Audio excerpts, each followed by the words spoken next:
देश के समस्त NIOS डीएलएड डिग्री धारकों का स्वागत है आपके अपने YouTube channel MK teaching point में। साथियों, जैसा कि सभी को अवगत करा दिया गया है और पता भी है कि आपका जजमेंट कल आने जा रहा है। साथियों, बात करें 3 घंटे की मैराथन बहस और उसके बाद आर्डर रिजर्व हुआ और एक महत्वपूर्ण फैसला कल जो है आप सभी लोगों के लिए सामने आने वाला है और आर्डर अपलोड होते ही स्थिति स्पष्ट होगी आपकी वैधता को लेकर के। और साथियों, बात करें तो जो फाइनल जजमेंट आपका है बहुत ही महत्वपूर्ण है और यही हम आशा कर रहे हैं कि जो आपकी वैधता है उस पर सुप्रीम मोहर जरूर लगेगी। साथियों, जिस प्रकार के मानक हमारे पास उपलब्ध हैं उस प्रकार का अगर हम देखें तो स्पष्ट रूप से हमें जीत संपूर्ण तरीके से मिलती दिख रही है। साथियों, बात करें अगर इस योजना की स्टार्टिंग से लेकर के एंडिंग तक की बात करें कि जब ये आपकी परियोजना का मसौदा बना था तब स्पष्ट रूप से अभ्यर्थियों को 18 माह का प्रशिक्षण प्रदान करने का निर्देश जारी किया गया था। स्पष्ट रूप से जो कार्यरत शिक्षक थे और कहीं ना कहीं वो संस्थानों के माध्यम से प्रशिक्षण प्राप्त नहीं कर सकते थे। अगर प्रशिक्षण प्रदान करने के लिए सरकार ने मानक तय किए हैं, उनके लिए NCT ने रूल्स रेगुलेशंस तैयार किए थे कि किस बिहाफ पर जो है इन अभ्यर्थियों को आपको प्रशिक्षण प्रदान करना है और आगे की स्थितियां क्या होंगी। सबसे बड़ी बात यह है, जो भी अभ्यर्थी प्रशिक्षण ले रहा है, वर्तमान में आप बीएड ले लें या 2 वर्षीय डीएलएड ले लें, अगर वो प्रशिक्षण प्राप्त कर रहा है तो उसका एक ही उद्देश्य है कि वो शिक्षक बनेगा भविष्य में। लेकिन अगर ऐसी स्थिति बन रही है कि केवल प्रशिक्षण प्रदान कर दिया जाए और उन अभ्यर्थियों को और सीधे तौर पर बाहर कर दिया जाएगा तो इस प्रशिक्षण का फिर कार्य क्या रह जाएगा। और दूसरी तरफ जिन शिक्षकों ने उस समय योगदान दिया है जब शिक्षकों की बहुत ज़्यादा कमी थी और उन्होंने प्राइवेट रूप में अपना कार्य शिक्षण किया है, कम वेतन मान पर जो है अच्छा शिक्षण कार्य प्रदान किया है, अंत में उनको जब ये प्रशिक्षण प्रदान किया गया है वो भी कहीं ना कहीं शिक्षा मंत्रालय के निर्देश पर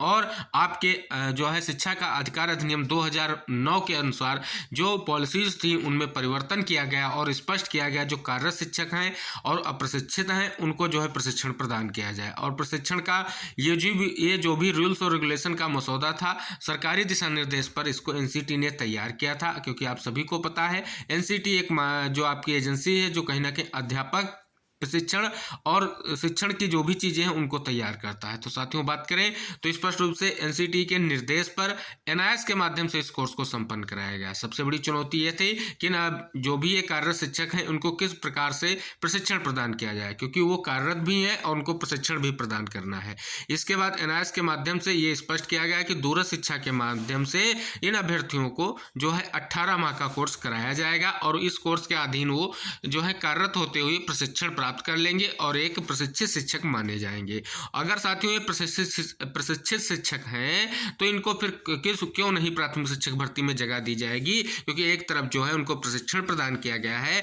और दूसरी तरफ क्या प्राथमिक शिक्षक भर्ती में उनको चयन नहीं किया जाएगा। तो सबसे बड़ा सवाल है और इन्हीं चीज़ों को जानने के लिए 3 घंटे मैराथन बहस चली थी जिसमें सारे पॉइंट्स पर जो है विचार किया गया था। अब साथियों, आपका जो आर्डर आएगा बहुत ही महत्वपूर्ण है, क्योंकि हम आशा यही कर रहे हैं कि हमारी जो साथी हैं उनकी वैधता जो है वो बिल्कुल सर्वमान्य होगी और आजीवन हो जाएगी।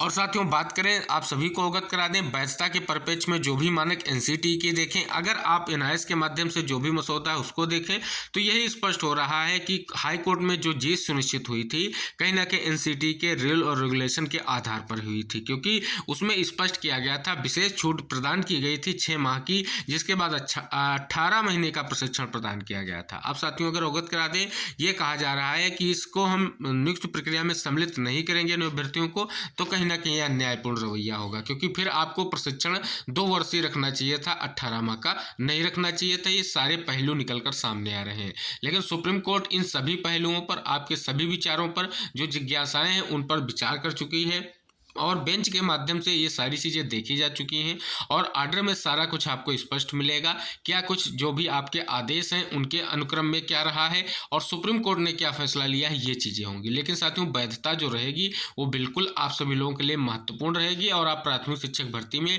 वैलिड जरूर होंगे, क्योंकि सुप्रीम कोर्ट इतना बड़ा जो है कहीं ना कहीं फैसला आपके पक्ष से बाहर नहीं ले जाएगी, क्योंकि यहाँ पर सीधे स्पष्ट हो रही है कि सुप्रीम कोर्ट में आप रुख करें तो जिन चीज़ों को लेकर के आप देख रहे हैं, विपरीत बहस जिन मुद्दों पर हुई है, अक्सर उन मुद्दों की जीत हुई है। अगर हमारे पक्ष के विपरीत कोई बहस की गई है तो इसलिए की गई है कि हम जानना चाहते थे, जस्टिस के माध्यम से जानने का पूर्ण प्रयास किया गया है आखिर किस पॉइंट के आधार पर यह केस सुप्रीम कोर्ट आया। और सुप्रीम कोर्ट का स्पष्ट रुख यही है कि उसका मामला और उसका फैसला जो है सुप्रीम होता है, जिसको सभी राज्यों को मानना पड़ता है। तो वो ऐसा फैसला आएगा जो सभी राज्यों में प्रभावी होगा। और कहीं ना कहीं प्रत्येक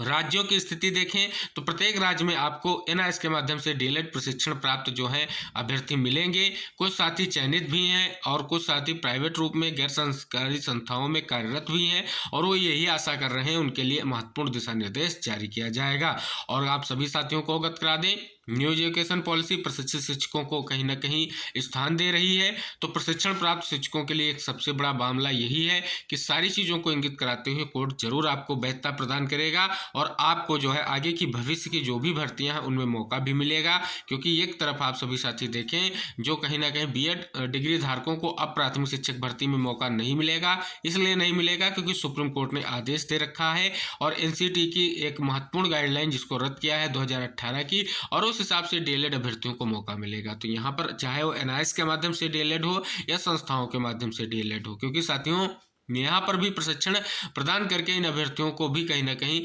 पूर्ण रूप बनता है, पूर्ण हक बनता है कि इनको भी भर्तियों में विशेष स्थान दिया जाना चाहिए। तो साथियों यही हम आशा करेंगे, जो सुप्रीम कोर्ट का फैसला आप सभी को पता है कल डिलीवर होने वाला है और आप सभी लोगों के लिए विशेष महत्वपूर्ण चीज़ें लेकर आने वाला है। और हमारा जो करीब 15 लाख का परिवार है एनआईएस डीएलएड का, उसमें जो है खुशियों की सौगात आने वाली है, क्योंकि बहुत दिनों से ये संघर्ष जारी है। पटना हाईकोर्ट से संघर्ष स्टार्ट हुआ है और अब सुप्रीम कोर्ट में जाकर के रुका है। और सुप्रीम कोर्ट में हम चाहेंगे कि इस फैसले के परिप्रेक्ष्य में सुप्रीम कोर्ट विस्तार पूर्वक उन चीजों को इंगित कराए जिनके मानकों के आधार पर कहीं ना कहीं ये प्रशिक्षण प्रदान किया गया था, और उन्हीं मानकों के आधार पर निर्णय भी आपको देखने को जरूर मिलेगा। तो हम साथियों आशा करेंगे कि सुप्रीम कोर्ट आप सभी के लिए बहुत ही महत्वपूर्ण फैसला लेकर के आएगा और हमारे जितने भी एनआईएस के माध्यम से प्रशिक्षण प्राप्त हमारे साथी हैं वो कहीं ना कहीं आगे प्राथमिक शिक्षक भर्तियों में भी मौका मिलेगा और प्रशिक्षित रूप में वो शिक्षक कहे जाएंगे और वो आगे जो है कहीं ना कहीं जो चयनित शिक्षक हैं वो भी अपनी चयन प्रक्रिया को कहीं ना कहीं आगे सुचारू रख सकते हैं। तो ये सारी चीज़ें हैं। वैधता स्पष्ट होते ही एक तरफ प्राथमिक शिक्षक भर्ती का रास्ता खुलेगा, दूसरी तरफ का जो चयनित और कार्यरत शिक्षक हैं उनके लिए भी एक बहुत बड़ी राहत की खबर होगी। कुछ साथी ऐसे भी हैं जो कहीं ना कहीं एनआईएस के माध्यम से प्रशिक्षण प्राप्त हैं और उनका जो है बहुत ही महत्वपूर्ण चीज़ यही है कि वो भी अपनी जो है चयन प्रक्रिया को बचाना चाह रहे हैं। उनमें भी कहीं ना कहीं मन में शंकाएं हैं, लेकिन उन जिज्ञासाओं के लिए सुप्रीम कोर्ट तैयार है और फैसला भी देगा। हालांकि हाई कोर्ट लगातार फैसला दे रहे हैं। आपको इंगित करा दे, एक महत्वपूर्ण फैसला अभी लिया गया है जिसको अगर बात कर लें तो वहाँ पर बीएड डिग्री धारक जिन्होंने एनआईएस के माध्यम से प्रशिक्षण ले रखा था, हिमाचल प्रदेश में आपका आदेश आया है, वहाँ पर कहीं ना कहीं उनको निकालने का अभी स्पष्ट आदेश नहीं किया गया है। तो स्पष्ट यही हो रहा है कि एनआईएस के माध्यम से जो भी प्रशिक्षण प्रदान किए जाते हैं कहीं ना कहीं उनकी वैधता को कोर्ट मान रही है और उनकी वैधता को स्वीकार कर रही है और उनको जो है कहीं ना कहीं बाहर नहीं कर रही। लेकिन ये आखिरी और सबसे बड़ा फैसला देखने को मिलेगा जो कहीं ना कहीं एक बड़ी भर्ती जो है संस्था के जो है किए गए उम्मीदवारों को लेकर के स्थिति अच्छी स्थिति को स्पष्ट करेगी। तो निवेदन है वीडियो को शेयर कीजिएगा समस्त साथियों तक और हम वेट कर रहे हैं आर्डर का। जैसे ही आर्डर आता है क्या कुछ चीज़ें आएंगी आर्डर में, वीडियो के माध्यम से आपको चैनल से मिल जाएंगी और आपको चैनल को सब्सक्राइब कर लेना है,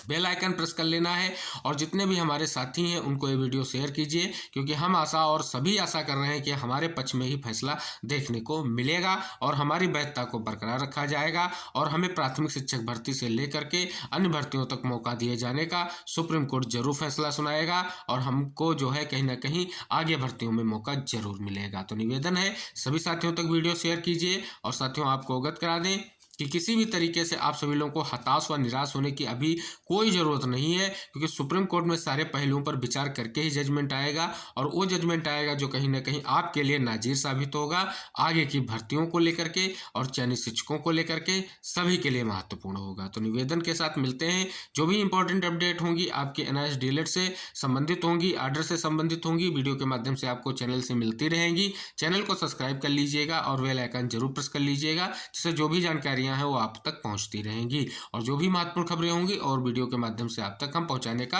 पूरा प्रयास करते रहेंगे। आप भी भागीदार बने हमारे इस प्रयास में और चैनल को सब्सक्राइब करके वीडियो सभी जगह जरूर शेयर करें। जितने भी आपके NIS DLED माध्यम से अभ्यर्थी हैं, प्रशिक्षण प्राप्त किया है और वेट कर रहे हैं इस बड़े फैसले का। मिलते हैं अगली महत्वपूर्ण खबरों के साथ, तब तक के लिए जय हिंद, बाय बाय, टेक केयर साथियों।